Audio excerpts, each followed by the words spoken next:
Elite Facts presents Weird hobbies people have. 10. Cassette tape art. Okay, crazy or not, this one is pretty damn amazing. So with cassette tapes being an obsolete analog format that's pretty much not used anymore by most media production companies and consumers, unless you're a person who likes to collect cassette tapes for sentimental value, this particular media format is essentially just waste now. Well, a few creative people got the bright idea to recycle a bunch of cassette tapes and make something incredible out of them. What they do is, they take the magnetic tape out of the cassette and forge it into the likeness of a musician of their choice. The results are outstanding. Another form of cassette tape art is simply using the cases themselves to make certain patterns and create a piece of art that really showcases what the 1980s were all about. Some of the art produced is really well done, and it's just simply great to look at. 9. Dirt polishing. Yeah, we're not making this up. This is an actual hobby that people have. If it sounds weird, well, it is, but believe it or not, it's possible. Essentially, you make a ball of mud and draw the moisture out of it, while coating it with finer and finer grains of soil. Then you work the dirt by hand, polishing it into a high-gloss sphere. Although it's definitely something we wouldn't recommend you do as a hobby. Think of how unhygienic it would be. Talk about polishing a turd. 8. Milk collecting. Well, you know what they say, milk is good for your bones. However, we're not talking about the actual consumption of milk on this portion of the list.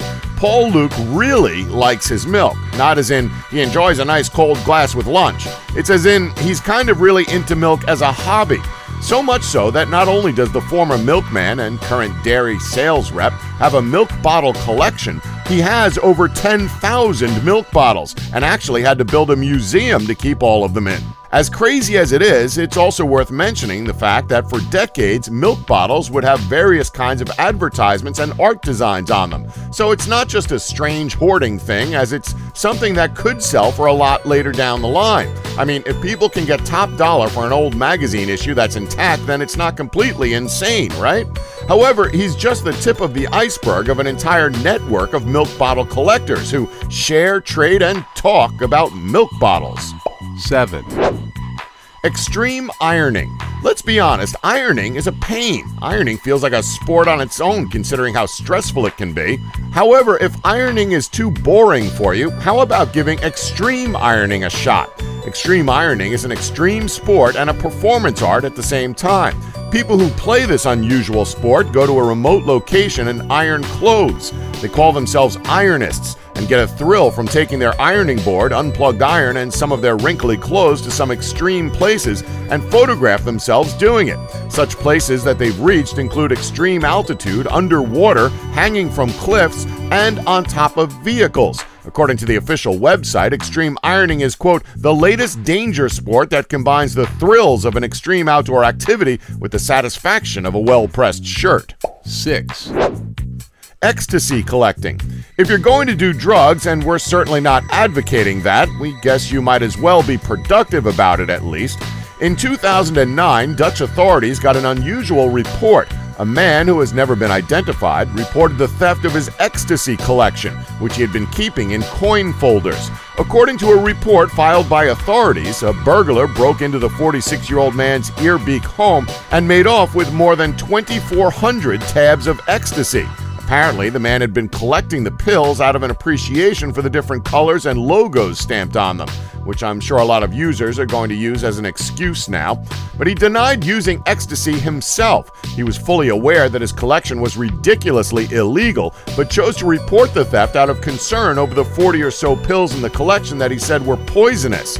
Admittedly, that was responsible of him, but Dutch police declined to press charges against the man on the grounds that they technically lacked evidence to support a possession charge. For his part, according to police spokesperson Esther Neighbor, the man had given up hope of getting his collection back. She added, quote, "Why would you make something like this up?" 5. Train surfing.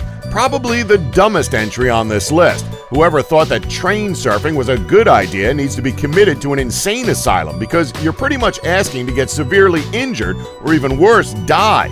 Well, for whatever reason, this caught on and a bunch of other people decided it would be a good idea to follow this trend. Train surfing began in Germany in the 1980s and took off from there. The practice entails finding a train, the faster the better, jumping on it, and then, well, maybe dying. As a hobby, it has its shortcomings, not least of which is the cosmic irony that if you're drunk enough to think this is a good idea, you're almost certainly too drunk to do it safely. In 2008 alone, at least 40 people died jumping onto trains in Germany. What a surprise. 4, Playing dead. Nothing like passing the time by faking your own death. 47-year-old Chuck Lamb, who is also appropriately known as the dead body guy, probably has the world's strangest hobby. He likes to play dead. As if that's not enough, he takes it one step further. He takes photos and videos of himself playing dead and posts them on his website that he's run since 2005. These bizarre antics have attracted well over 32 million hits to his website by the time its first anniversary came around, and has since made several newsprint, TV, and radio appearances. Now, you're probably asking yourself, what's his motivation for doing this? Well, on his website, he states that he'd always dreamed of being in a movie or on TV. Well, that seems to be a pretty bizarre hobby for a married man with 6 kids. He himself admitted that he has no acting experience and he's not good looking. In other words, dead body, sure. An actor, no. 3, Mooing. When we were younger, we all had some sort of activity to pass the time outside of school hours. What were your hobbies? Playing sports, learning how to play an instrument, or maybe something a bit more on the creative side, like drawing? Well, how about mooing? Did anybody take up mooing when they were younger? Yeah, me neither. When it comes to mooing, 10-year-old Austin Siag is an expert. The Dyer Intermediate School 5th grader won an annual mooing contest at the Wisconsin State Fair because he sounded more like a real cow than the other 80 contest participants. Austin practiced enough that he did well in the Racine County Fair contest and qualified to compete at the State Fair. He ended up winning the contest, which was for anyone over the age of 5, over a moo-off with the second place winner. For his win, Austin got $1,000, a cow print jacket, a golden cowbell, and a year's worth of free subs from Cousins Subs, which sponsored the contest. This is literally one step away from being something you'd see in One Flew Over the Cuckoo's Nest. 2, Tattooing vehicles. So, custom paint jobs is one thing. However, tattooing vehicles is something that is unheard of. A Taiwanese pensioner covers every inch of his 4 vehicles with virtuous words from Buddhist texts. 71-year-old Li Zongxiang, a workshop owner, started to tattoo his car, 2 trucks, and a motorbike in 1999. His words virtually cover the vehicles, including the mirrors, windscreens, bodywork, doors, wheels, and even the number plates. Lee admitted his hobby had caused him trouble and explained, quote, "Passers-by thought I was doodling on the cars of others, and police found it hard to believe that someone would cover his own vehicle in writing." Lee, who has only an elementary school education, said most of the words were taken from Buddhist texts. Lee's son, Li Jiashang, said the family now forbids his father to buy new vehicles since they know he will write all over them, no matter how much they cost. It's a shame, really, because his work is really nice, but it's understandable as to why they've forced him to stop. 1, Belly button fluff. 45-year-old librarian Graham Barker from Perth, Australia, has been collecting his own belly button fluff for the last 26 years. He started his bizarre collection when he noticed his own navel lint one night and became curious about how much fluff a person produces. What he did to answer his own questions is he monitored his belly button frequently and collected whatever he could find.